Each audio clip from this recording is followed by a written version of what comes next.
Good evening and welcome to Wrestling Rewind. I am your host, Angel Amoroso, and this evening I am joined by my good friend, Ironman Tommy Cairo. Hey, Tommy? what's happening, Angel? How are you today? Good. And we are here to actually redo an interview. You recently received a Lifetime Achievement Award from ISPW. Yes. And we did an interview about all that, about all your achievements in professional wrestling from start to finish. Yep. So we'd like to get into doing that again. So without any further wait, let's get right into this, Tommy. Absolutely. I'm ready to go. It's my story. I should know it, right? Yes, absolutely. So we're going to go here by pictures. Yeah, and that helps make remember more that way. It really does. We find You it know. it's very helpful in telling a story. So here we start. Do I start at the bottom or do I start here at No, the top? you were good. Okay. That's perfect. Okay, so here I am. Well, what we'll do is I have to go a little before that to tell you about how I got exposed to wrestling because of course I don't Yes, have pictures. start at the very beginning. Yes. How did you start? Who were you influenced by? Who took Yes. you to your first match? Who were your favorite wrestlers? How Yes. did you And then finally break into the business? Your experiences. We would like to know from ECW to NWA and beyond. So, yep. just I'm going to sit back and just absorb everything you're saying. So Okay. just take it away and just tell me Yep. everything. At 8 years old, I've been watching wrestling.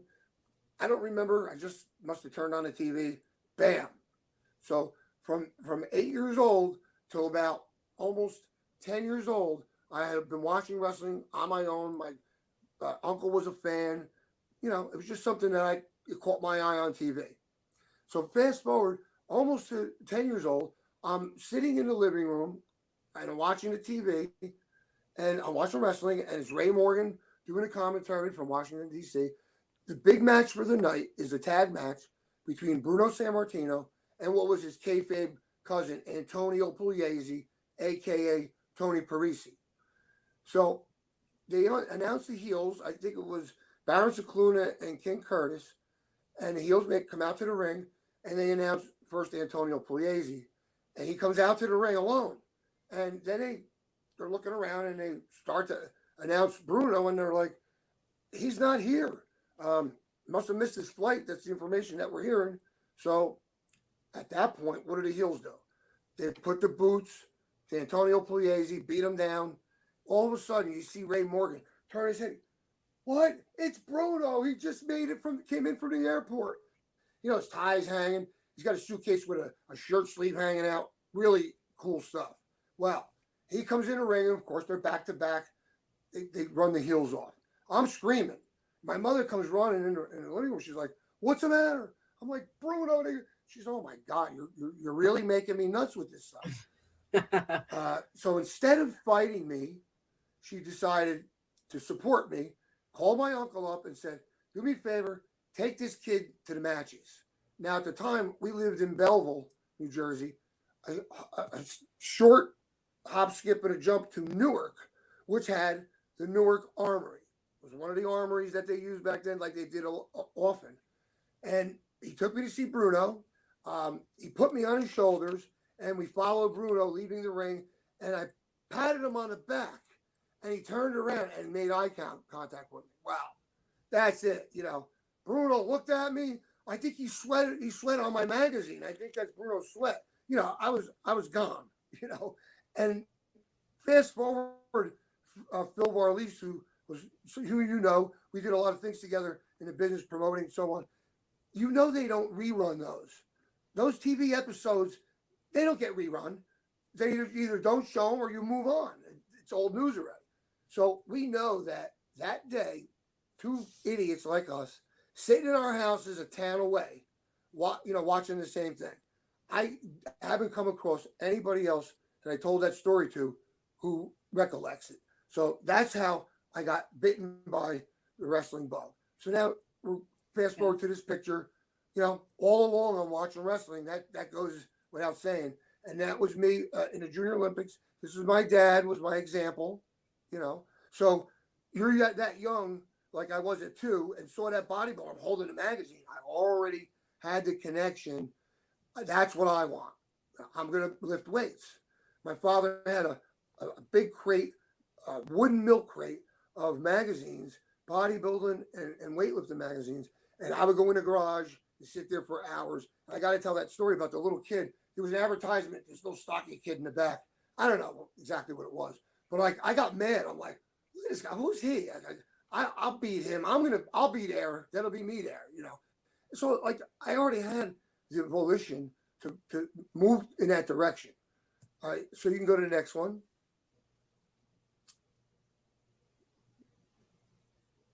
The other way up, yeah. That's where we worked out, okay? Not your padded, mirrored gym. In fact, the gutters were on the inside, up where the ceiling meets the ceiling meets the wall, because it was a stadium.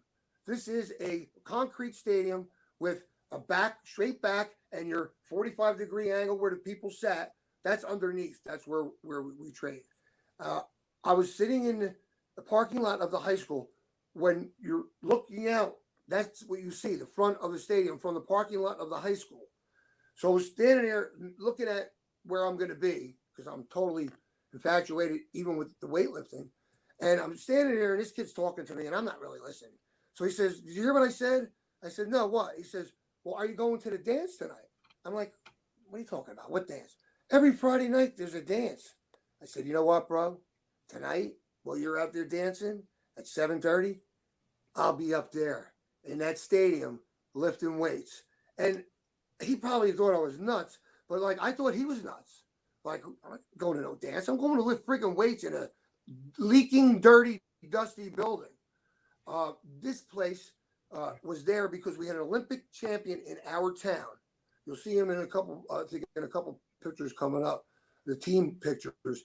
And because of his, renown, we had a stadium gym to work out. There he is, Phil Rapoli. 3 times he was in the Olympics. That's however many years that is. I used to think it was every 4, but I don't know, it's every 2 certain sports. But that guy right there was about 5'6", 198 pounds with a 20-inch arm. And he would help anybody and everybody. The most humble guy you ever want to meet. And that gym for 20 years is a place where you went to become a man, and then you became a better man. So it's iconic in our town. There's nobody that did. You either lifted weights or did drugs, or you did drugs and lifted weights. That's the way it was. But great times, experiences, and set you up for life.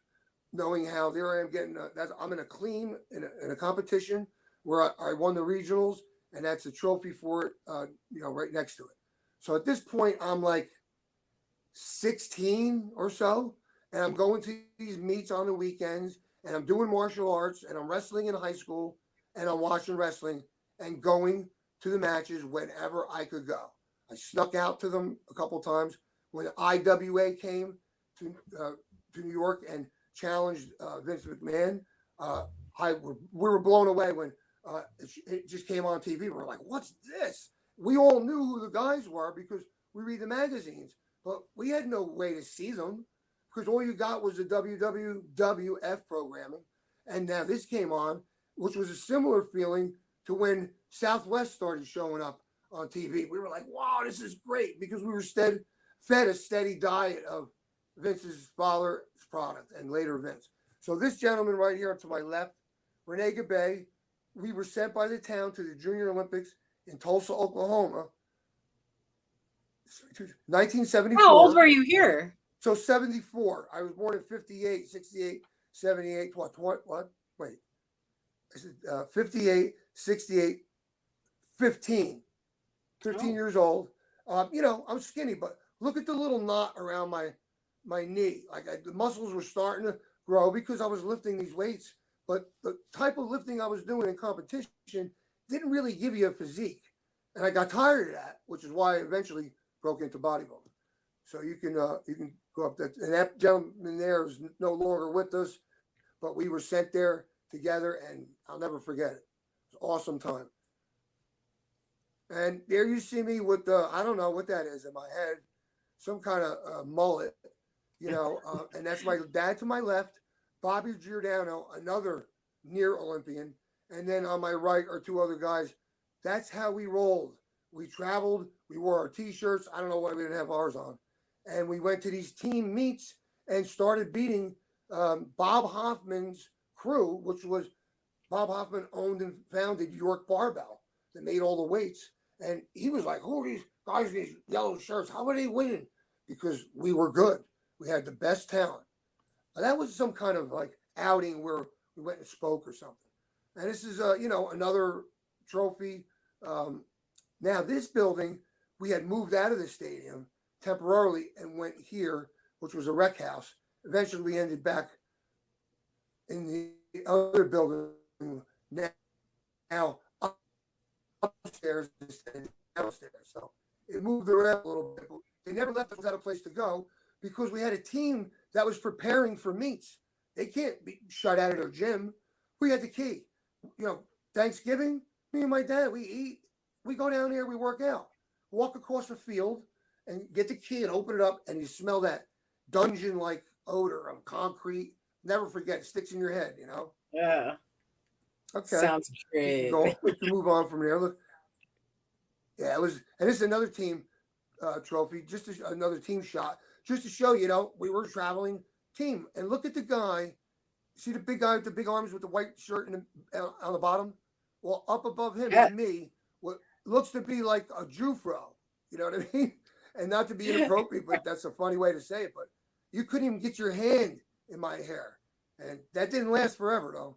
And that's our complete team with, that gentleman that we lost. All great guys, fun. But what they used to do, bodybuilding didn't have its own day and its own show. After the Olympic lifting, the bodybuilding came out. They put a little light bulb, and these guys stood on a black stage with plywood behind them. This is the Jufro that you're referring to? I think the water rolls right off it. It's incredible. And then, like in grammar school, I had straight hair, so I don't know. Weird things must have happened to my body, Right. So right there, I'm, done with Olympic lifting and just kind of bodybuilding now. It's about 160 pounds there. This is my first competition. So when people say to me, when I show them pictures of me at 250, and they say, oh, steroids. Well, first of all, I just took second place to a Mr. America guy that probably used steroids at that point. And for that show, 10 plus years, he was about 198 pounds, but shorter than me. But he couldn't beat my conditioning, but they gave it to him because he was more experienced and he was a higher level competitor. But in my opinion, natural. On that day, I was the better athlete. But politics play a part. You can see the trophy there. I took second. And I didn't use any drugs at that point. And that's the key. When you got a background like that, you get more out of it if you do use them, and you don't have to use as much because pretty much took your body to the limit naturally. That's the only way it's going to do you any good. So this was preparation for the Mr. New Jersey. And I got to tell this story quick. The year before, 1982, I was just lifting weights. I was not a bodybuilder. I had not competed yet. We went to the Mr. New Jersey in the same building I was going to win it a year later, and sat in the audience, and we smuggled beers in. The prejudging is in the afternoon.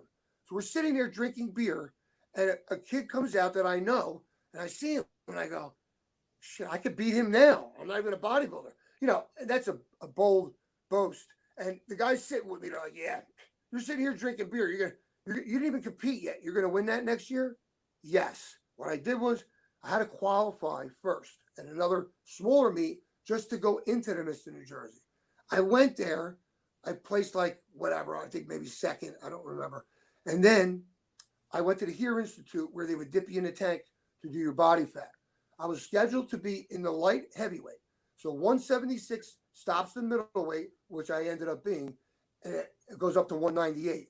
So I wouldn't be the biggest and heaviest, I wouldn't be at the limit of 198. It would be about 188. So I'm good. I'm ready to go. The guy says, keep up doing what you're doing. We'll check you one more time. Then I find out that this guy, Casey Kachark, who had 8 years experience on me, had already won the junior Mr. USA and the junior Mr. America. He's going in my weight class. I just used common sense and I said, there's no way I'm going to beat him at 188 pounds with the experience he has. So I dropped down to 176 and 3/4 pounds. When I told the guy what I was going to do at the Institute, he said, I'm not co-signing that, bro. He says, your body fat will be just at about normal body function. Any lower, things can happen. System shut down. You don't want that. Whatever. So right here is prior. I'm still not in a complete contest shape, still holding a little water. And from there, I dropped down. I was in and out of the sauna, dropped down and made the 176 limit and beat 32 of the best guys, many of them returning several years to try to get to the top spot.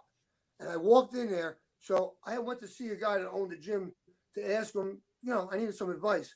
When he saw me that day and saw my posing routine, I looked at the guy, Jose Guzman, who's ahead of me, and he looked like Hercules. I'm like, I ran out to watch him pose, and I still hadn't posed yet.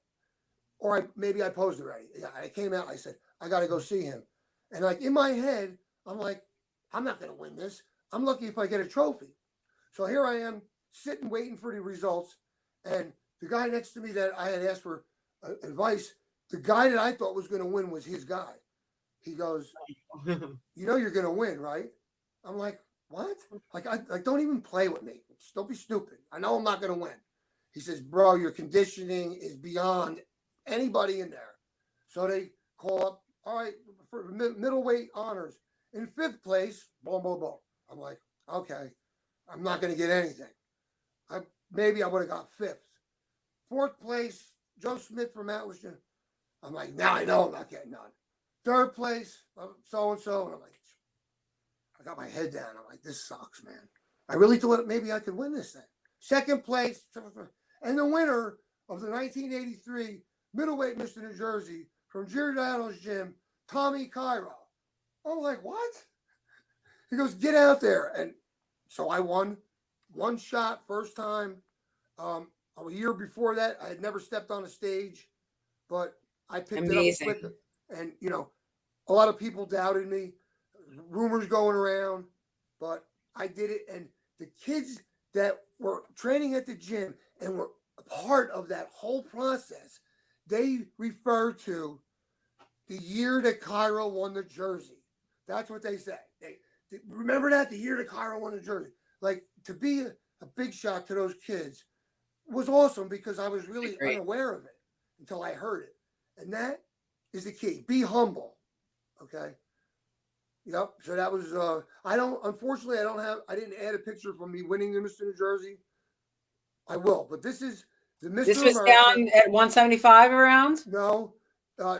This is now 2 years later at the Mr. America, and I weigh about 208 here. Oh, okay. Wow. And as you can see, I'm not even flexing, and it was there. So I was happy with that. I was a top 10 finalist. And then here we go to 1989, which is the very last time I stepped on stage. I have a little bit more muscle here.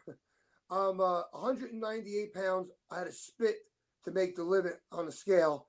And that was the Gold's Classic. And I won the light heavyweight division. So that's my last. So all along these years, you can show this one. This just shows you the kind of shape I walked around in. Most of the time, not even getting ready for competition. You look like Rambo. Yeah, you know what? And guess what? You know why that thing is on my head? I was doing sit-ups with a 100-pound plate. My feet under the machine. Behind me was a column. The dump weight was back there. And I would lay back and pull it across my body, over my head, and put it on my waist. Well, I leaned it, but I didn't lean it right. And it just fell down like this, busted my head open. And that's why there's a butterfly bandage on my head. I see that. Yeah. All right. So let me see. Let's stop there for 1 second. So again, all along, I'm still interested in wrestling. I'm thinking, maybe I would like to do it. So this is, let me think. Um, so it would be 87, 88, no, 88, 89, 90, 91. That's when I was there. This is going to be right around 1989. So that last picture you saw, I was in training while I was on this building. That's the Newark Legal Center. So, there's a story that goes with that with the wrestling. So let's think about this. I'm bouncing on the weekends. I'm in the apprenticeship program, going to school 2 nights a week, and I'm working 40 plus hours, and I'm going to start my wrestling training. So at this point, I just begun. I started training in '86. So by the time that picture 89, I had already broken into the business. So in 1986, a little bit prior, I saw an article in Wrestling Eye magazine about the EWA. So I called them up. So that was '96. So I had already been in the Mr. America contest. So I called up. There was a number. I was like, wow. Called up and I expressed my interest. They blew me off. I was off the phone in seconds. Okay, no big deal. So I keep going about my business. I go into Mr. America in 1995. Shortly afterward, when I read that article, I saw that they advertised a show outside in what they called the Wet Banana Sports Complex, which happened to be on Gary Capetta's parents' pier in Seaside Heights, New Jersey. Now, go back to about 15. I had met Gary when I was, hanging around my high school. I would, see that when they came, I would be hanging around seeing who I could take pictures of or who I could, I wanted to see what they were doing in the locker room. I didn't really care about the wrestling at that point. So I met Gary. He goes, listen, he goes, you got any friends that would want to come? I said, yeah, I got one friend. He's a wrestling fan. He says, all right, about 6:45, come around to this door in the back of the high school, which was my high school, and I'll let you in. He led me into the locker room. Me and my buddy, we walked straight through the locker room, and what you saw back then was typical guys sitting in their boxer shorts, playing cards, and smoking cigars. And they just, because I was with Gary, so they weren't going to question it. I just walked through and I said hello, like, hey guys, and we went into the room and auditorium. So now me fast forward going to see these people. So I show up a little bit earlier than the show start, and I got a tank top on, and I was in great shape, as I always was, and they're looking over, and I see, at the time I didn't know it was Ted Petty, but he was there, and Jimmy Ryan and Murdy Galam and Dennis Galam, they ran the EWA, and one, I think it was Jimmy Ryan, came walking over, like I just, I had this, I was just, standing there. First of all, I already saw one or two matches, and wow. Okay, so I don't want to be too critical. So Jimmy Ryan saunters over and he goes, hey, he goes, wow, he goes, you're in some shape. I said, thank you. I said, just came off the Mr. America contest. He said, well, did you ever think about breaking into the wrestling business? I said, yeah. I called these people. They treated me like an idiot, and that was it. He goes, well, who was it? I go, you. He goes, what? I said, yeah, I called you. Different story now, right? And I was a little brazen because of what I looked like, and I had wrestling amateur, and I had a martial arts, and I was already doing this shit in my yard, just not in a ring. I had my own federation, like we all might have done, but I knew that it wouldn't take much for me to get acclimated. So he said, well, would you like to, we're running a little training center, would you like to be a part of it? I said, well, I'll tell you the truth. If it's anybody that I saw tonight, except for one guy in a mask, the Blue Max, I think I could teach them. I'll be honest with you. And let's face it, I look better than them. And he's like, oh, yeah, you're right. So he said, well, as a matter of fact, you mentioned the guy in the blue mask. His name is Ted Petty. So there you go. I lucked out. I wound up training with Teddy. Not real long. And in the ring that we had to rinse run water on the canvas because it was like 120 degrees in the summer. The canvas was like burn you. So if you go up a little bit, you'll see the beginning of my training. I don't think we passed it yet, right? Nope, that's more No. construction, right? Or a little bit. That's a little bit after I broke in, but that's okay.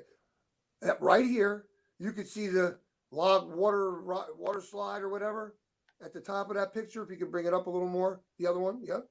Keep coming. There you go. So there we are in the ring, and there's the ride in the background. Okay, so I'm out there and I'm working out with this kid. Barnyard Brewster was going to be his gimmick. Unfortunately, I think he worked once at the Sussex County Horse and Farm Show, um, and that was it for him. But now you got to realize I haven't seen Gary yet, and I don't even know yet that this is his peer.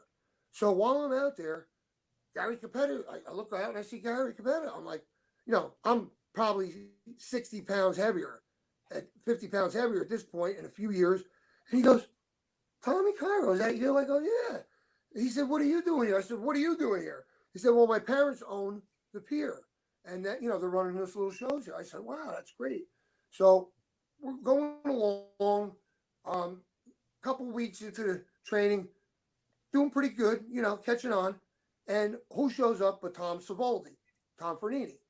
He comes over, he's got the cigar. He goes, hey, kid. He goes, come over here.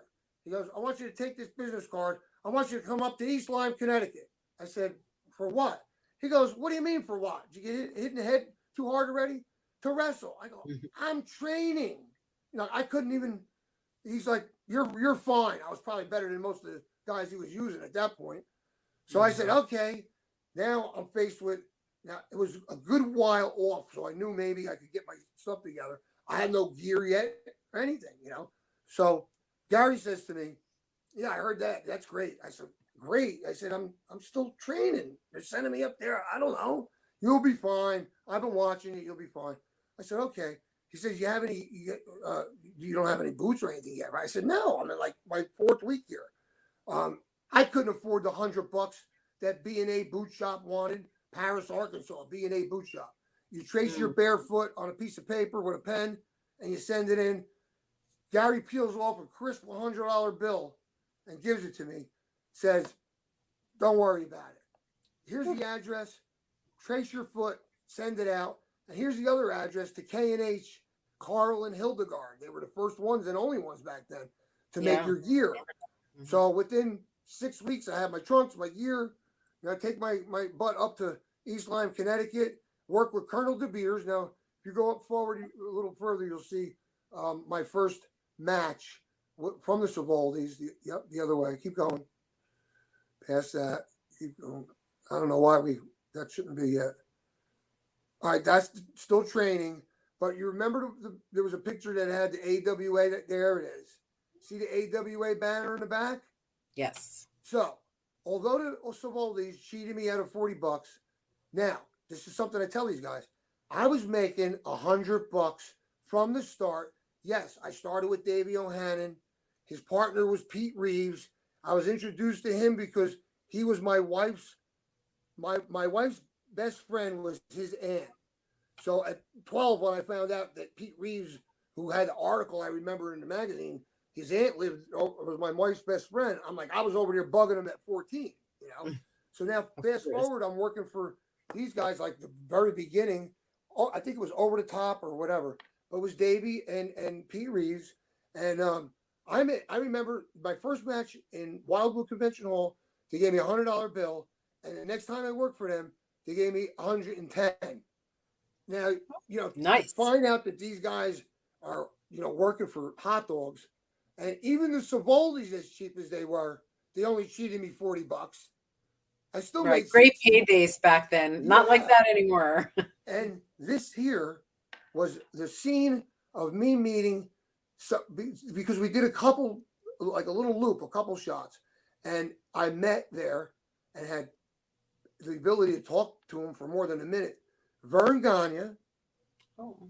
I met Nick Bockwinkel. I met Dingo Warrior, which is the Ultimate Warrior early, and a bunch of other guys. Nord the Barbarian, who said to me, I was trained by Teddy, who was a boxer. Teddy didn't have wrestling boots. He used boxing boots. And of course, the boxers tie the laces around the top outside. So Nord every time he moved, you could hear his pill bottles sloshing in his bag, and his eyes were half shut, leaning over on the bench. He goes, "Bro, take your laces and stuff them inside your boots." I was like, okay. So I learned a valuable lesson from a guy who's half shot on pills. But Right. I appreciated it, and I have those pictures. I talked to Vern, and it was a great learning experience. I put the Colonel De Beers over without any offense, which I never ever did again. I did it once and only once. Now this is I think this is AJ. It's either AJ or Doug, his partner. But I think they were the masked Russians then. I'm not sure. Right. Not the But super destroyers yet. Not in yeah, blue. right. I keep saying Hmm. executioners too. That's wrong. But this is Right. I got to tell you about that picture.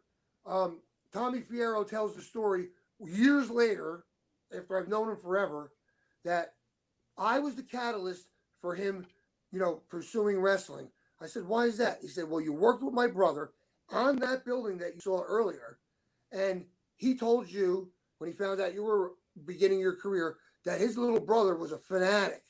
That's the Robert Treat Hotel in Newark, in the ballroom. You could see the decor. So I said, "Yeah." And I said, "Come with me." And I dragged him by the arm, and I brought him to the window on the 16th floor. You know why? That building was right across the street. And I said, "You be down there at 7 o'clock Saturday night, and I'll get you in." And because the juice that I had, because I came in with people who knew of me, I was able to walk right in that locker room with a poster and have everybody graciously sign a poster, bring it back out, and give it to Tommy Fierro. Now, Tommy's brother is no longer with us, so I know it holds a special place in his heart. But that picture, Tommy was in that audience right there. It's like, you That's can't make great. it up. Yeah. And this was just down there on the bottom. Let's see if you recognize that guy's name. He was a photographer. It's not Napolitano, is it? No, it says I think Carino. Yeah, I don't know. I always wondered. Carrino. Yeah, I have no idea who that is. All Anyway, right. yeah, it's just a pose I had seen somebody else do. Pointing at the USA. It was kind of cool. Black and white is the only way to go. It really All right, is. so this here is Nature Boy Brian Walsh under working for Carmine and Mitch.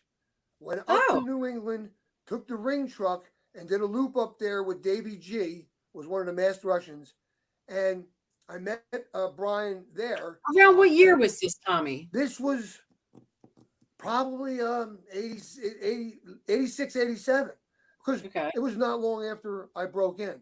It was almost in the beginning. So Brian Walsh, not unlike many people who like to get color, let's just call them cutters because it's very similar. It's a little bit of a problem because they can't wait and it's the focal point to them. No big deal. He graciously put me over and gave me the junior heavyweight championship for the IWA, which was Kowalski's school and his Nice. promotion. And so that was nice. I knew it was only going to last a night, but I'll take it. So when I get back to the locker room after the match, I place the belt where his gear was. He comes in the locker room. He goes, "Tommy," he says, "You got to take he had that Irish, take that belt and go outside." Now, this particular building, you can see plenty of other guys that were taken photographed in front of this wall because it was like zigzag brick wall, right? And it was in this building in Burlington, Vermont, that looked like a small Madison Square Garden. It was round and it had stadium seating, beautiful place. And he said, "You take that belt out there and you get as many pictures as you can, and you never lose an opportunity, even if it's for a day, because you can utilize that." And of course, I have it on my wall, and next to it, so that's my first title, and next to it is my last title. I put those pictures together. So one night, I go to take a shower. I think it was after the first time I worked him. He got color. I go to take a shower, and I'm like, "What? It's stinging." Well, he left the blade on his finger for the last 8, 10 minutes while we were still Oh, working and sliced me up all over. He goes, "Oh, I'm sorry," with a big smile on his face, you know. But great guy, I'm talented. sure it was an accident. Yeah. Oh no, with him it was. He was a good dude. Did nothing but want to help you. But that's why you gotta leave that little end for a friend, so you can find that end and put the blade back in there or throw it out. You don't leave it on Right. the finger. I Just always had, fuck it. yeah, I always had the ability, as Tony Stetson taught me, to put it back because I don't want to be caught throwing that thing, you know. So I Right. put it back over it. But if you don't tuck the end of the tape in, it gets melted into the. You can't. Little things that you learn. Um, yeah. So this is again Gary Capetta. I got to pay him back. The man gave me my first pair of boots, paid for them. So this was something. I think it says MDA, right? Muscular dystrophy. So I Yes. went and I did a posing routine, talked to the people and the kids, you know, and that was my way. You know, I would do anything for them, you know. Uh, this is my dad getting me ready at the 1985. So this is a little prior. 85 Mr. America competition. I think doesn't matter. This is Asbury Park Convention Hall. I'm working a guy, you might remember him, Don Rock. He was Oh working yeah. for. Okay. So I don't even remember who we were working for, but, you know, I just assumed I was going over. I mean, you look at him, you look at me, you know, no big deal. So, so the promoter comes over. I don't remember who it was. He said, you know, what do you got worked out? And we told him. He goes, no, no. He says, you have to put him over. You went over on the last show. I'm like, all right. But me and Don Rock had already worked out a match. He blew up in about 2 minutes, and he says to me, just go right to your finish. So he let me go over right in the middle of the match. And when the promoter came back, Nice. he looked at Don, and Don said, I blew up. What are we going to do? You know? So I didn't have to put too many people over after that. And that was So so going that'll be, you backwards know, here. yeah. What's this here? Going This backwards is a little would bit. be, yep. This will be again right around the time I was doing wrestling in junior high and high school and weightlifting. So I had to give something Is up. this I a gave up the rest. jujitsu? What's that? What is that? Jujitsu? That's yes, that's jujitsu. Okay, I I recognize the blue. knocked out. Yeah, I knocked out their first degree black belt. In the back, they used to let us put the gloves on, and he got a little cute because we were told that, you know, take it easy, and he really stiffed me, and I wasn't trying to knock him out, but I stepped in, hit him with a right, knocked him cold. They were like, "Oh," I'm like, you know, he hit me hard. I hit him back. What do you want me to do? So martial arts was a good thing for me. All right, so we're still. That's if you can come up, like bring my head up towards the top, and you'll see the magazine at 2 years old. Look, you see it? Oh yes, there we go. Look, There we there's the go. bodybuilder doing the lat spread. Can you imagine at two? Like I already was infatuated, crazy. It's not by accident, and this, of course, early in my career, that is Mr. New Jersey Tommy Cairo and Antonina Rocca Jr. Ted Petty. So I got to tag with and that's that kid George Panaha. You remember him, the referee? Yes, yes. All right, and this I'm not sure when this was. I got a funny feeling it looks like Yardville, which would take us a little out of whack. Yeah, this is Yardville. There we That's go. fine. We're in good. No, Yardville's post ECW, isn't it? It is. Okay, no It big is. deal. We'll adjust.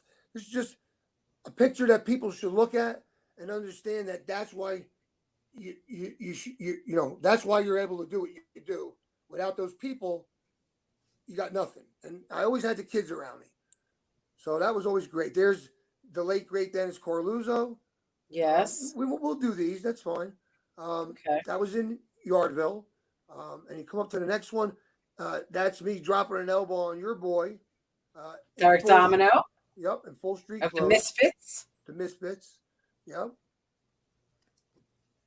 And this is in the back of that place, that building, with those crazy people that loved wrestling. I could tell by that brown paneling on the wall. Yeah, Remember, it was in the hallway. Yardville. Yeah, we all took Yep, pictures against that. yep.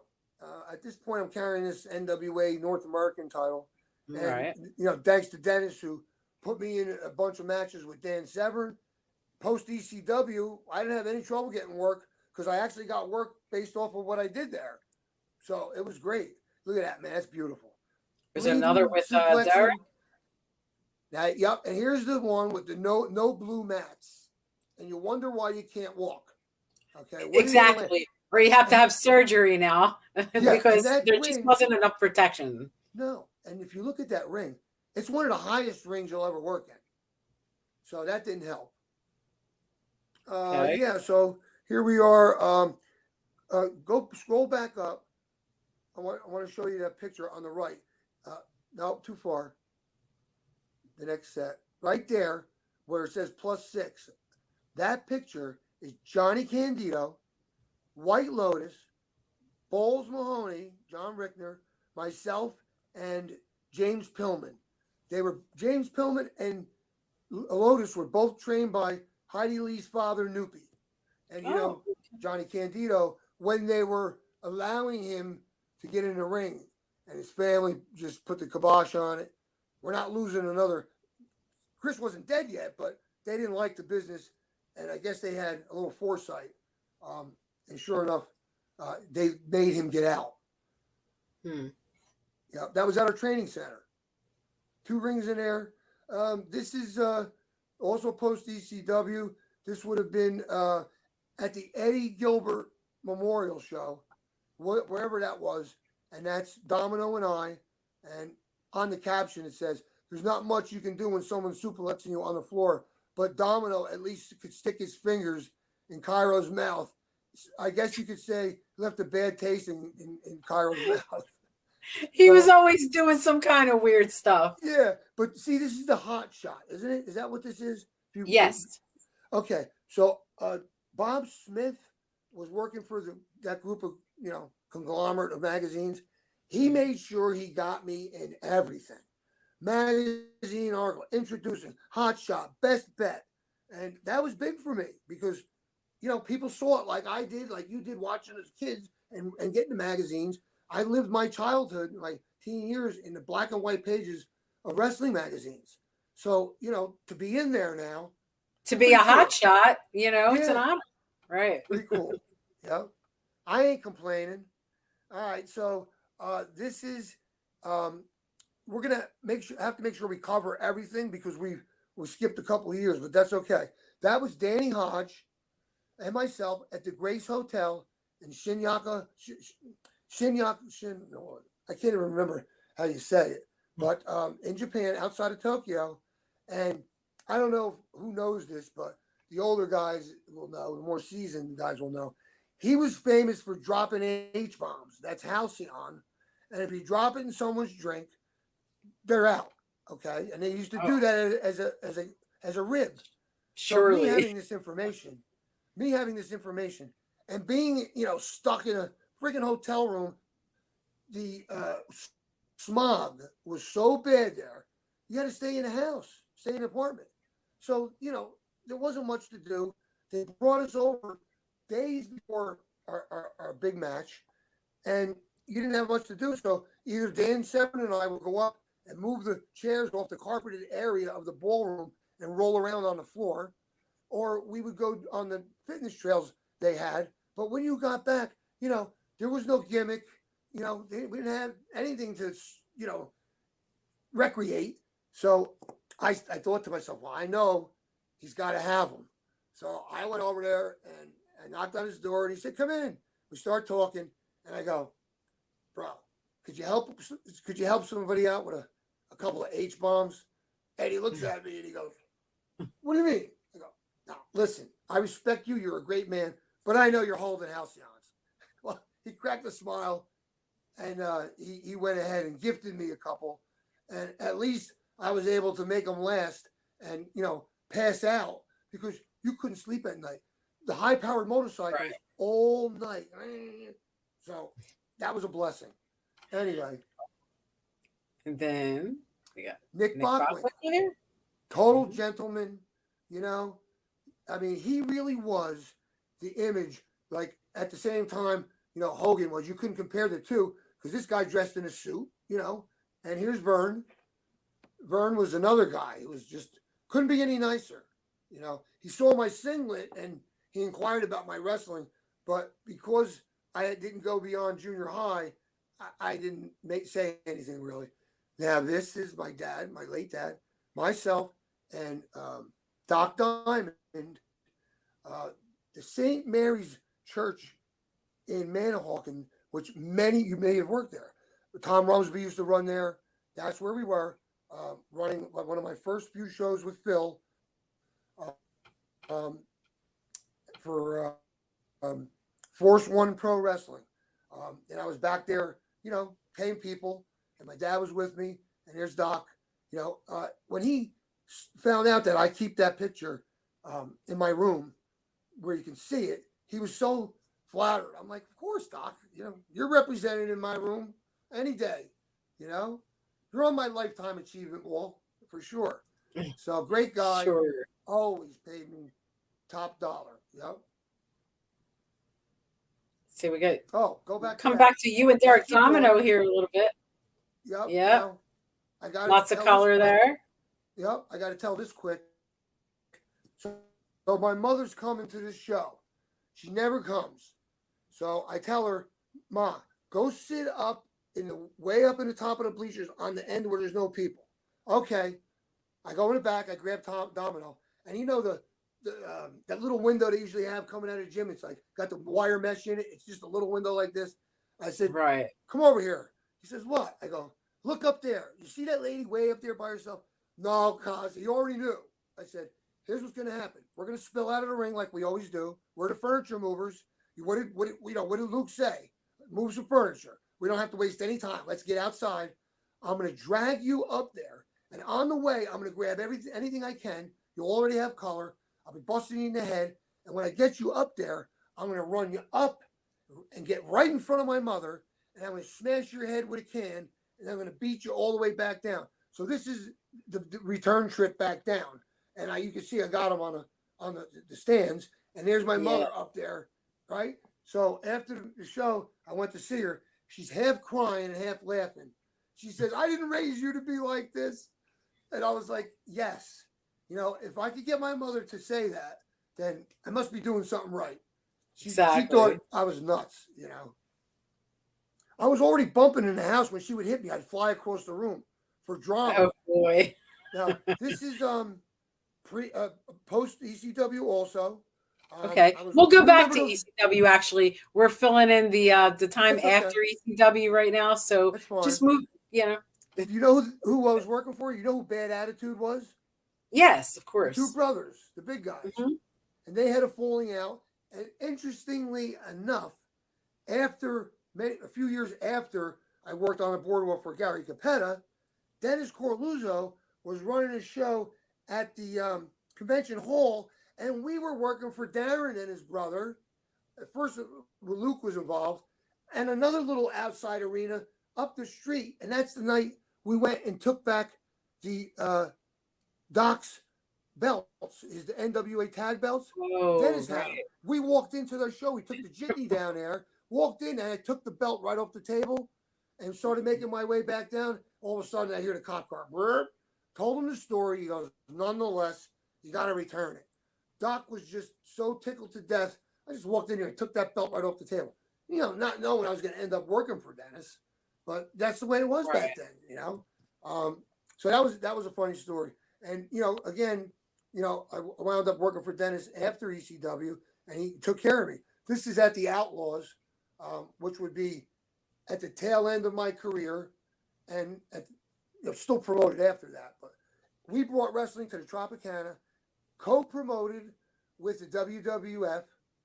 They would do their convention on I don't remember how it worked, but during the day, and then we did the night show. So the trifold flyer for that has WWF on it and our Outlaws on it. So that was a big deal. To have that, it's nice to have. So, Tropicana was a blast. I'm going to touch on it since we were there. And I got to book all my friends.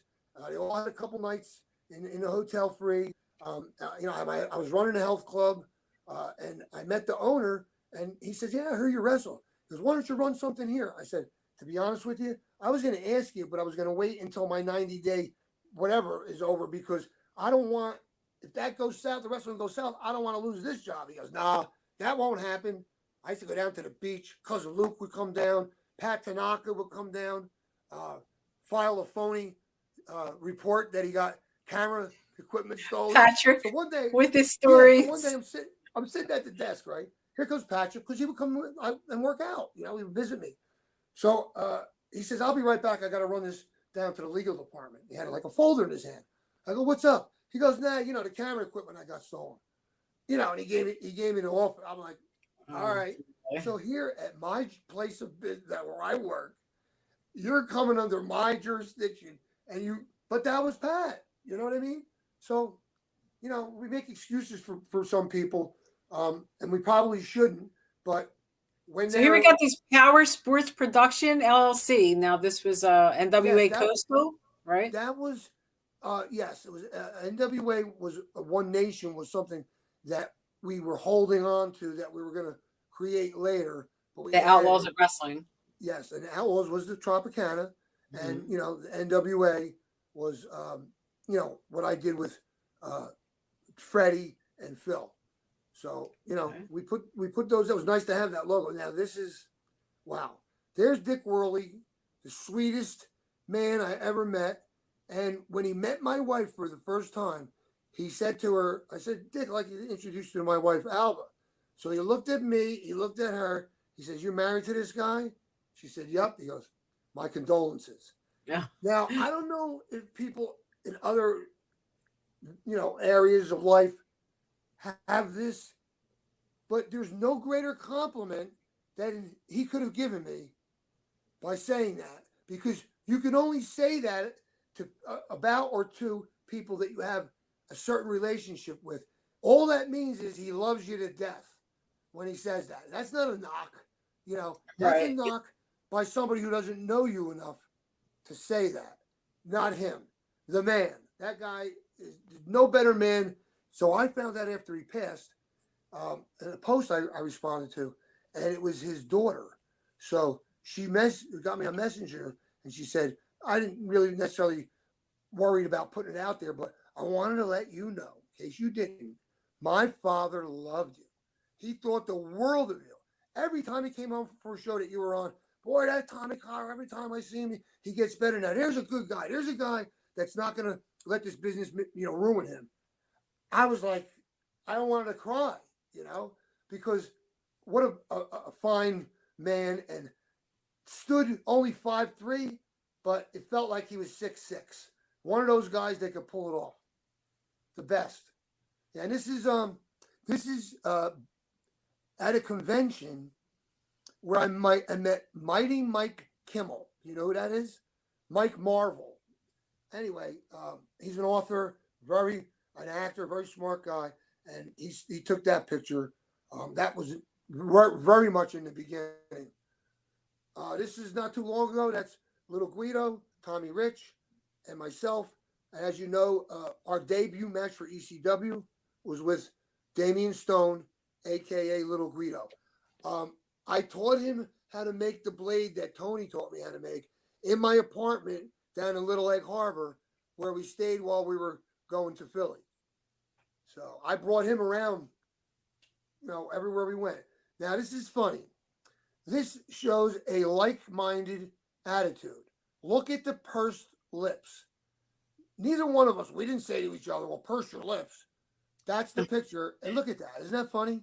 But Right. It you know is what? I'm a badass. I don't very have to say similar. it. I don't have to say it. Look at my face. All right. Oh, what's Yes. this? All right. So here's what happened. In my town, they were putting in a new muffler shop, Speedy Muffler King. They advertised the legendary Bruno Sammartino will be making an appearance for the grand opening. Wow, nothing was going to keep me from going.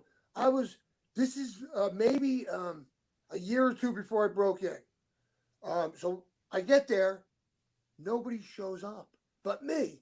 An hour and a half I sat there with Bruno, just shooting the breeze, you know. And then years later, after I'd been in the business and worked at Sun, I saw him and I said, "Do you remember, young kid?" And he looks at me. I know you look familiar. At the muffler shop in Belleville, I came to meet you. He goes, "Yes, I remember. And you're in the business now." I said, "Yes, and I pinged your son last night." I bet he loved to hear that. Yeah. Well, Dennis put me over, Now, these are the kind of people we had access to. That is Carl Von Hess and Lee, his wife. They owned Carl Lee Motor Park, which was motorhomes and trailer park.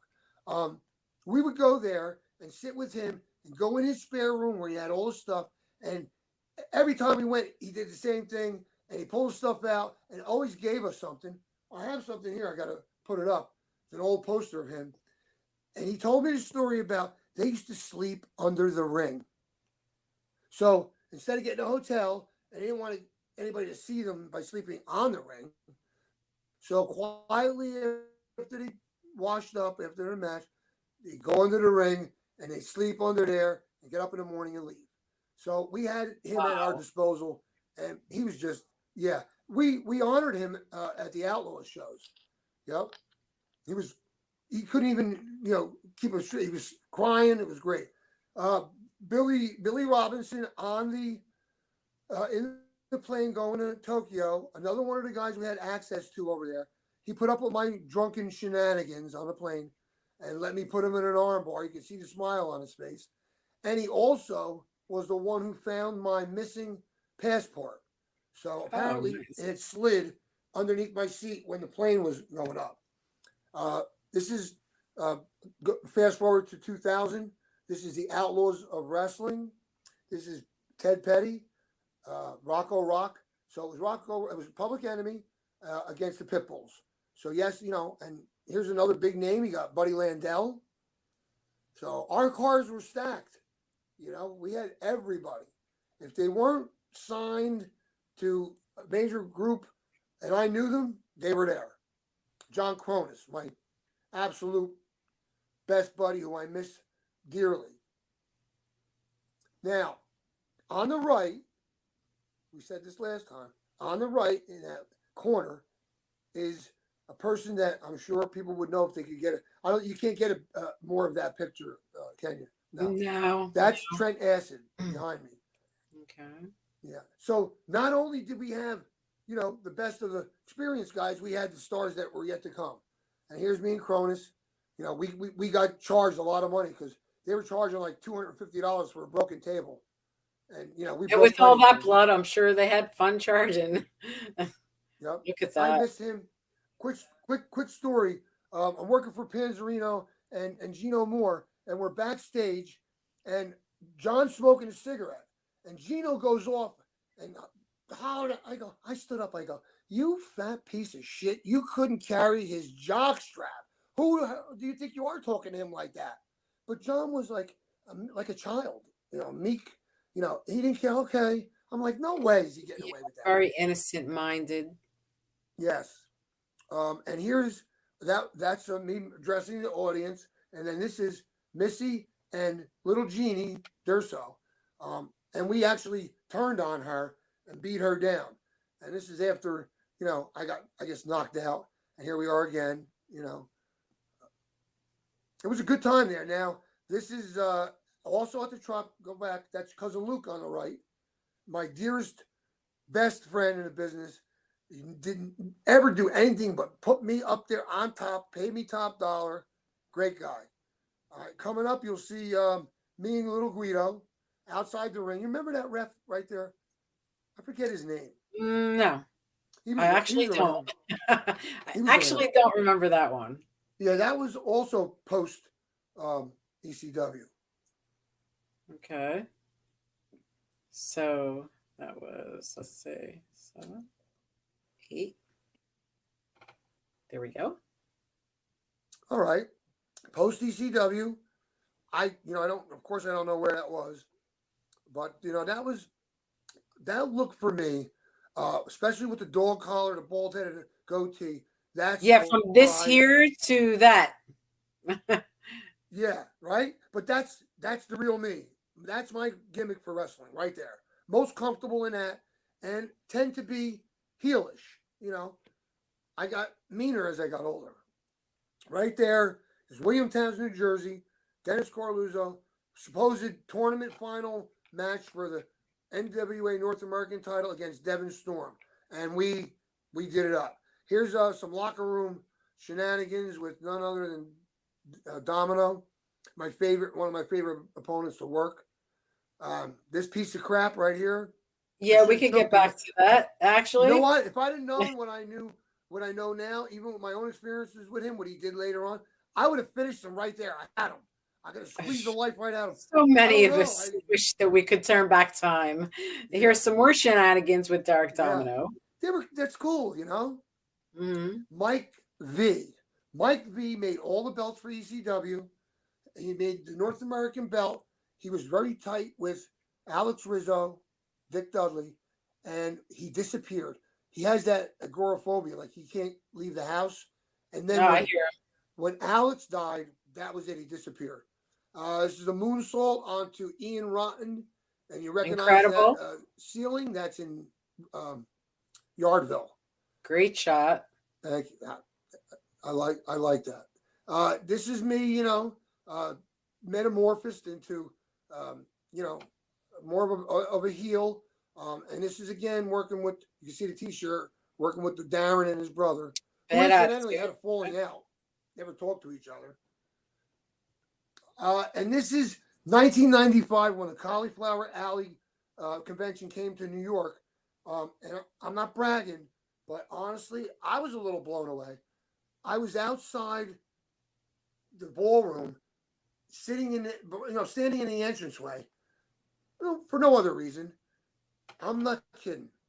I got more people come up to me like I was, this big deal, and talk to me and talk like I'm like, wow, it was awesome. But this is the way you represent yourself.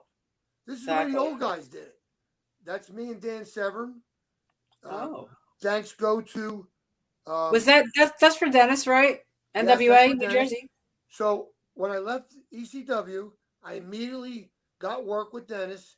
And they threw the belt in the garbage and all that. So now he says, I want to do something for you. So we're gonna make you the North American champion, and then you'll have non-title matches against Dan Severn because you're over in Japan with him. You're friendly with him. It was before he learned to work. He didn't learn. He has to give a little something. This ain't the UFC, and you have to give us credibility by selling some of our stuff that we use. So you see, I'm on top of him with my forearm in his face because I Right. was not going to let him tell me how to do a business that I know how to do because he don't know that business. You got to listen to me here. You can't just go in and take me out like you do in MMA. It's not like that. So yeah, he learned after he gave me a hard time with Phyllis, that woman Phyllis. So yeah, Phyllis Lee. this is what Yeah. you had at your disposal. I could go down to the art department at any time prior to the shows there and tell them what I wanted, and this is what they came up with. If I didn't like it, they change it, and they did everything: light boxes, billboards on the highway with my arm on it. They were good. It's nice to have a resource like that, and not only that, we had what's called a four wall deal, and I waltzed down to the bank down there, and they promptly handed me $80,000 in cash to go pay everybody. Okay, which I wasn't paying that much, but paid everybody good, and we had a loaded card, and we went up in with 80 grand and made up the envelopes. I'm like, wow, that's how it was. They don't do that too much anymore. Right here, mentor, one of my idols. I got off the phone with him a little while ago, and in reference to being a guest of ours and being interviewed at some point, he said I would be flattered. Oh, Well, you know what? I'm blown away. If me Davey too. O'Han is flattered, see, I never lost that. Well, I Because look forward to that. yes, just the best. Quick Mhm. story. I'm working South Mountain Arena. I changed my shift because I knew the wrestling was going to be there. They accommodated me. And Dave Yohanan's in the hallway. They had these benches and rubber in the hallway for you to put take your skates off and on. So he's got his foot up on it. He's got his bag over his shoulder. And here comes this kid who apparently announced himself as, well, I don't know if he was his fan club president. And he said, I want to show you something. And he pulled out what had to be one of the first sheets ever. And he said, look at this. You're top 20. You made the top 20 in the world. Like, me sitting there and hearing that, what it meant was most people would know that he was a jobber, know him as somewhat a competitive one with offense usually. But they didn't know, like, Java Rook was Johnny Rods. Johnny Rods was low end here, but when he was Java Rook in California, he was the America's champion. Davey was the same way. When they left the area, they were bigger, bigger stars. They were given a bigger part of the program and higher up on the card. A guy by the name of Butcher Joe Nova. He's an Italian guy, wrestled for Vince on the prelims. Over there, he became Butcher Brannigan and was the America's champion. So these guys had careers outside of WWF, but nobody knew it because it's not like today. You weren't going to see wrestling from Japan. Davey was one of those guys that went to Japan, like Mike Masters or Rocky Jones. You know Rocky Jones? Yes. He was another mid-card guy who fought Tatsumi Fujinami. So when these guys left, they often were a big deal. But I knew that without knowing they went there to be a big deal because I could see through the facade that most of the guys that were putting guys over were better than the guys they were putting over. Now, those boots, right? I want to tell you a quick story. We have our friend Mitch there. Yep. Mitch Seinfeld. Yep. Our good friend there. One of the youngest promoters ever. So if you go back to the boots, right? They were made by Stagecoach, and I had them made when I was working at the Tropicana in 2000. So I didn't get to use them very much after that. That's why they're in such good shape. But you'll see later, when I went to Tommy Fierro's show, and I found out they wanted us to do a little something in the ring, I did the same thing I did when I couldn't afford it. Way back when, my wife said, you ain't going unless you got the right gear. Get it, keep it nice, and whatever it is, we'll pay for it, because otherwise don't do it. And I always did that. So what I did was when Tommy invited us, that's the event, I had a pair of pants made, the shiny ones, that match those boots exactly. And, nice. My wife's not surprised that I got those made for one event, because I'm not going out there looking like a rag. It's bad enough I'm old and I'm crippled. I'm going there looking right. And that's they're what great these guys got boots. to learn today. Great looking boots. Yeah, they're awesome. That's what these guys got to learn today. If you have, and who are these guys here, Tommy? Oh, this is that Steve Lawrence in there? I don't know, but I'll tell you, my one of my students, Josh Adams, trains people at that Adrenaline Sports Complex in Bayville, New Jersey.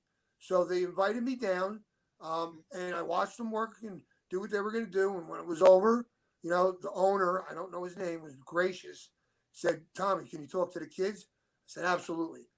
And the number one thing I tell these guys, mostly if there's not a girl there, when they ask for like some kind of general tip or advice for life, I said, yes, it's a man's nature, most wild young guys, to try to conquer anything and everything. But I'll tell you this, don't go out of your way to conquer anything. If it comes to you, you make a decision whether it's good, bad, or otherwise. But remember this, you push the envelope, you're going to see stuff that you can't unsee. And that's not an easy thing when you have a family. The more you know about the evil that lurks in the heart of men, the more worried you are for your family. And of course, you don't want to tell your family those things because they should never have to hear it. So that's what I tell them. Don't look to conquer everything. Slow your roll. Think as much before you make a decision. And always look. I was told by an electrician, the key to being good at this job is to look 3 and even 4 steps ahead. So if you know you got to leave this area to go do a little job, think about every single thing that might happen, that could happen, or that you're going to need, so you don't have to run back and forth. Good advice, you know. So Work your plan your looking work at and work your. the Independent Wrestling Lifetime Achievement Award you got from ISPW and Tommy Fierro several months back. So there goes that. Very nice award there. And some people you received the award with right here. There you are. Mike Kalua, Sunny Beach, Tommy Cairo, and Ray Odyssey in this picture. All receiving Lifetime Achievements Award there and looking great. You know what's unique about that is it's not just 4 random guys that worked around the same time.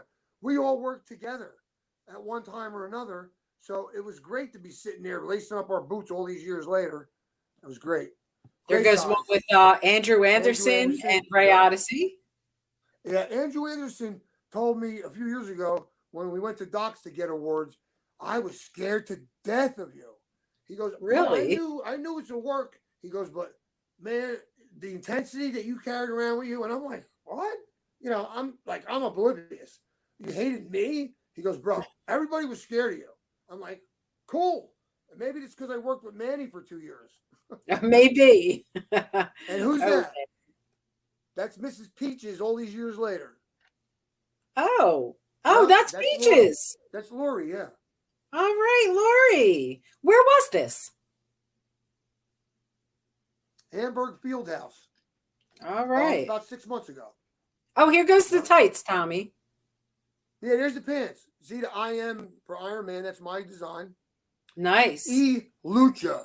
Lucha. The guy was so great. When I called him and told him how pleased I was, he was like, oh, I'm so happy. And here's me, the last time in the ring, and for the first time in over 20 years, you know, I'm not looking too bad. Look I great. had abs. Nobody else did. Most of those guys are 2 times, twice as young as me. But again, here goes the proof. I bought those pants for one show. I go to the events. I gotta hope I sell pictures. I'm not in it for the money, but I can't be because I spend more on something new to wear to go to the thing. So that's what these young guys have to think about. They have to think about, how you present yourself. Listen, if you're training and you're gonna break in shortly, don't break in unless you got your gear. Just wait. Don't be another guy in kick pads and amateur shoes and the whole 9 yards. So nothing's going to change if. Go ahead.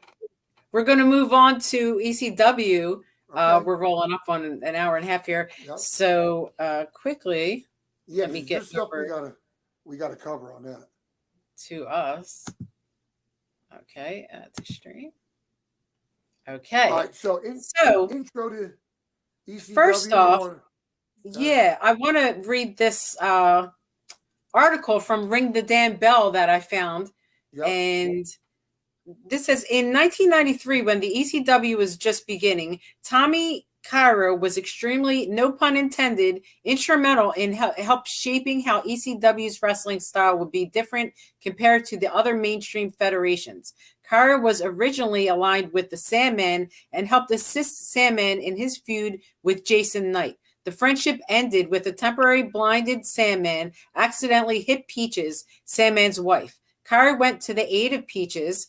As Sandman began to regain his sight, he saw Cairo helping Peaches to her feet and attacked Cairo, thinking Tommy knocked down Peaches. This is what brought the Singapore Cane into the ECW and put the Sandman over as its master. For the next year, their feud was what legends were made of. Awesome. So that's Ring the Damn Bell. And we have another one here that's only a portion of it's just a portion, but I'm going to read it anyway. Here we go. Entering to Queen's famous We Will Rock You anthem, Tommy Cairo joined Eastern Championship Wrestling in 1993 as one of the most popular grapplers in the local area.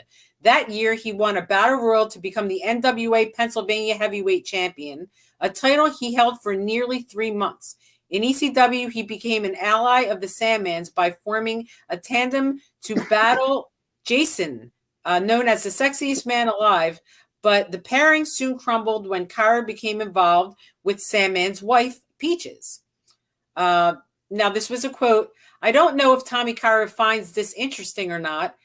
This is from Paul Heyman, Wonder to WWE Classics. But the fact that he'll go down in history as the Sandman's foil is quite ironic because going into their storyline, Tommy Cairo was one of the hottest wrestlers in the Northeast independent scene. One would think a rivalry between Cairo and the Sandman would be designed to spotlight Tommy Cairo, but the Sandman was our star on the rise.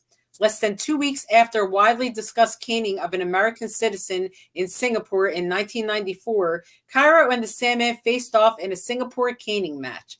The two brawlers had several more matches involving the Canes throughout the year, including their most famous, a dueling Canes match at the first Heat Wave event in 1994. The man who became known, nicknamed Pay Your Bills, which is great, was also the catalyst of the famous rivalry between the Sandman and Tommy Dreamer. But it was Cairo's matches with the hardcore icon that revolutionized Extreme Rules for wrestling. It was a turning point in ECW regarding just how far we're going to take our very non-PG rated content, Heyman said. How's that for a diplomatic way to phrase that? Well, unbeknownst to me, he said some positive things. So I think what we should do. How much time do you think you want? How much longer you want to go? Because I can gauge it what I want to say. Okay, if you just want to kind of wrap up the ECW stuff, and I will go through some pictures as we go along. Okay, so basically, that's my favorite, that black and white with us swinging the canes. Okay. Here's the truth, which you've probably never heard it accurately. As when they chronicle ECW, they usually start at Tommy Dreamer. There are a couple exceptions, but you have to dig hard to find them. So, this is you versus Eddie Gilbert. Yep. You and Glenn Osborne versus Eddie Gilbert. Yep. Here's an early one of you and Lloyd. Yes, Lloyd. Yep. And then here's you and Ivan Koloff. Yep. He was great. Put me over twice. A gentleman. Yep, look at that. It was awesome. With the chain wrapped around your head. Great shot. Yep, that's one of my favorite pictures. You and say, why do you show so many pictures with you at a disadvantage? When you see a picture of me at a disadvantage, it's with a guy who's a legend. So I'm happy to show that the Iron Sheik put me in the camel clutch. I'm glad to show Ivan Koloff whipping me with the chain. I even added my weight to make the chain tighter. So it's an honor to work with these guys. That's why a picture of me being choked by Ivan, to me, is more valuable than a picture of me, over him. This was right around the beginning of ECW. Damian Stone is on the other page. We debuted at the Philadelphia Sports Bar and shocked Todd Gordon. We got a standing ovation. It was awesome. That's the night that Tony Stetson showed me how to make a blade the right way. Here's me with the Pennsylvania title. It's me and Snuka. Next to that was some Japan stuff, which I was doing while I was in ECW, which they were not very happy about, resulting in a match with Kevin Sullivan called a shoot match, but he beat me in 3 minutes by knocking me out with the ring bell. So that was Paulie's twisted way of saying, oh, you're doing shoot wrestling? So you're doing shoot wrestling, but we're not. I'll show you shoot wrestling. Okay. See the double size of my fist? I should have made, gave him one. Now, Kevin was good, but he liked me, and he should have said, let's not do that, Paul, because a lot of Paul's stuff and angles were just, for his own enjoyment and to knock other people. Humiliate people, other people. Pretty much. Yeah. So here's you and Hack in a nice black and white photo. I love that. That's what old wrestling looks like. I like that. Let's see what else we got. More, more the same. beaten with the cane. You know, I was numb to it after a while. And there was a kid that reviewed our Singapore caning match. You should have heard this guy. They were like, he was over out of control about how vicious it was, you know. And it was. We made it look real by being. We were swinging those. We weren't holding back swinging those canes because guess what? It's made of freaking rattan. It's, you know, you're 240 pounds of muscle. That thing's not going to really hurt you unless you get poked somewhere, and we'll have to touch that on that too, because it can be a dangerous weapon when it's used in areas it's not meant to be used in. Yeah, and here's the result of the caning, yeah, and you and Peaches here. yeah, and I got to tell how this, you know, the whole not telling the truth. And this picture here, this is part of what Paulie's presentation was after the Michael Fay got caned in Singapore.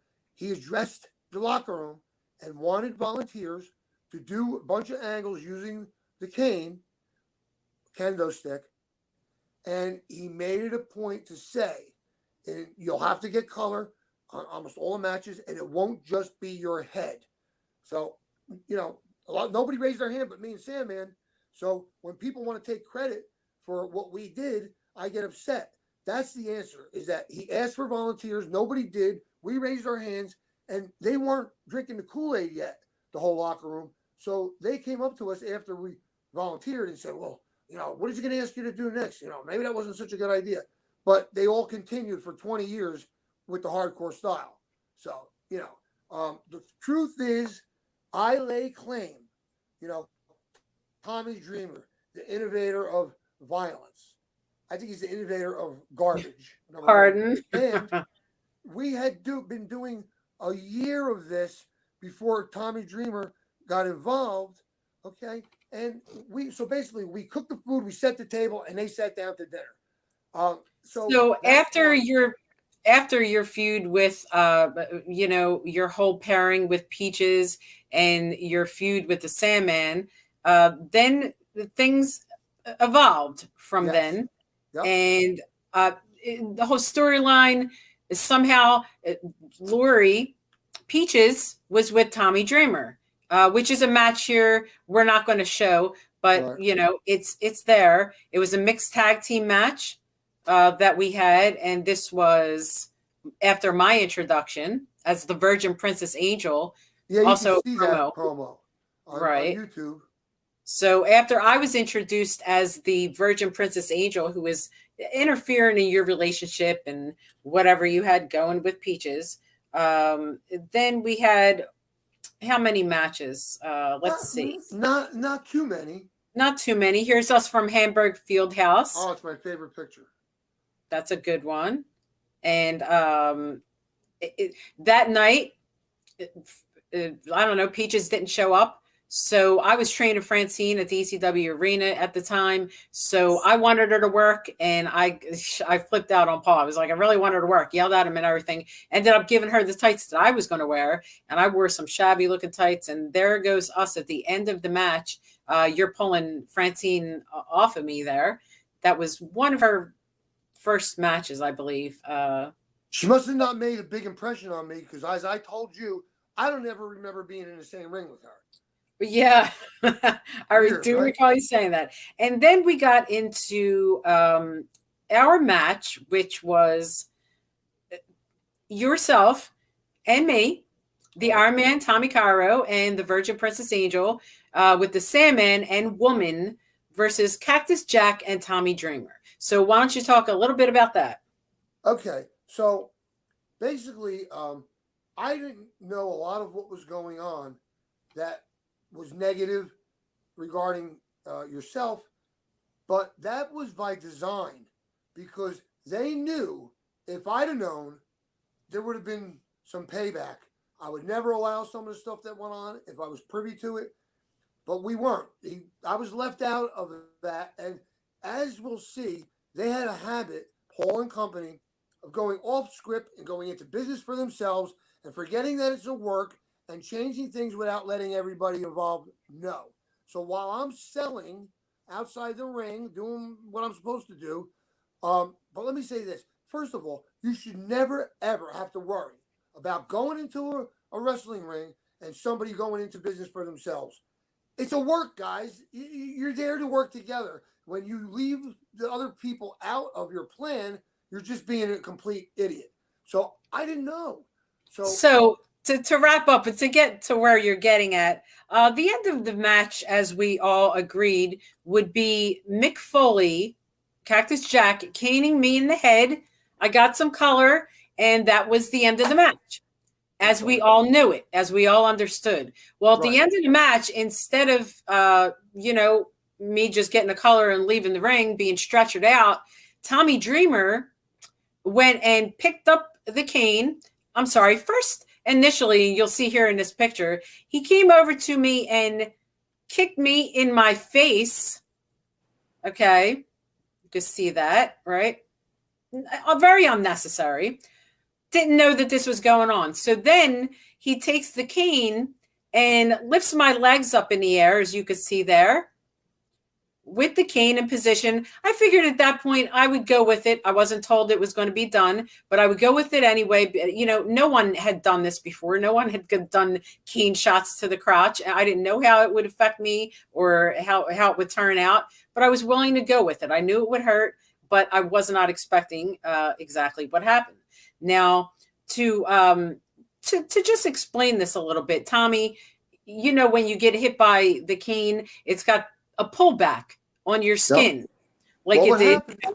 What happens is when it hits, it spreads. Before it comes back, it pinches. Right. Okay. So Tommy Dreamer proceeds to open my legs up and cane me as hard as he could in my private area. And he went down with it, which hurt, but then he pulled it up, which then pulled up some skin. So I was terribly injured by this, and for months at a time. But tell them what he said. He picked up the microphone and said, "We're the ones who burst her cherry." All right, now think about that. That's pre-planned, and what it is and pre-planned. They told me, Paul told me, don't wear underwear before the match. What? And I'm trying to figure out, well, why wouldn't I wear underwear? And now I know. Well, that was designed for their pleasure or whatever, to make you not the virgin princess angel. That's why he made that statement. So he's not smart enough to come up with that last minute on the run. Absolutely not. Planned ahead of time. And the thing is after that, that was in December. So, you know, I was going to, I went backstage and I was like, is this normal to Jason? And he was like, that's terrible. I showed Paul. Paul said it was probably fucked up like that to begin with, you know, making some more comments about it. So then I stayed as long as I could to take pictures and whatever.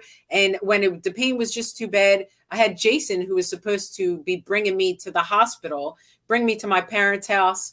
And, you know, my dad saw what was going on. He brought me to the hospital. He made me promise not to go back there again.